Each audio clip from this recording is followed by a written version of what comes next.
هلو هلو، عاملين ايه؟ يا رب تكونوا بخير. تعالوا نعمل النهارده مع بعض طبق كبد وقوانص هيعجبكم جدا.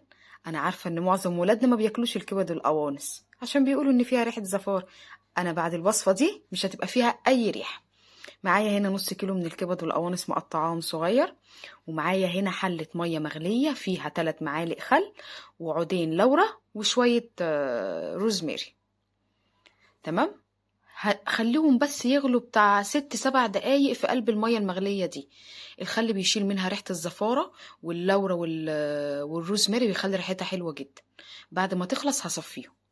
وفوق نظيفة كده نزلت بمعلقة سمنة وبمعلقتين زيت أو زبدة اللي عندك، وهنزل ببصلاية صغيرة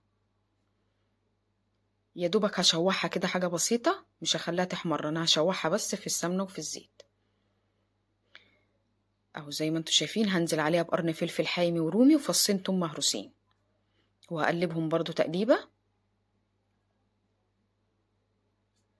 وبعد كده هنزل بقى بالكبد والقوانص. انا صفيتها خالص، ما غسلتهاش بقى تاني، انا غسلها كويس. صفيتها خالص، هشيل بس الرولة اللي كانت موجودة دي وهقلبها تقلبتين.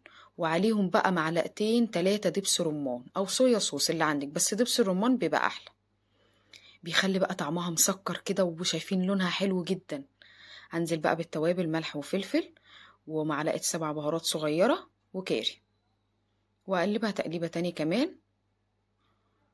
وهغطيها بقى لمدة 5 دقايق 6 دقايق تاني، تشرب بس من البصل ومن دبس الرمان والكلام ده كله. كده خلاص خلصت.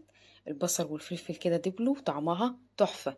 عايزة تزودي عليها قرن فلفل تاني زودي. شايفين بقى الصوص بتاعها ده يجنن. لو عملتي الوصفة دي ولادك هياكلوا الكبد والقوانص وهم مرتاحين، ومش هيقولوا لك يا ماما لا ده طعمها في حاجة، ده فيها ريحة حلوة جدا. حط بقى عليها كده شوية بقدونس، شوية جرجير او جرجير اللي عندك حطيه. ويا رب لو عجبتك لايك وشير. باي باي.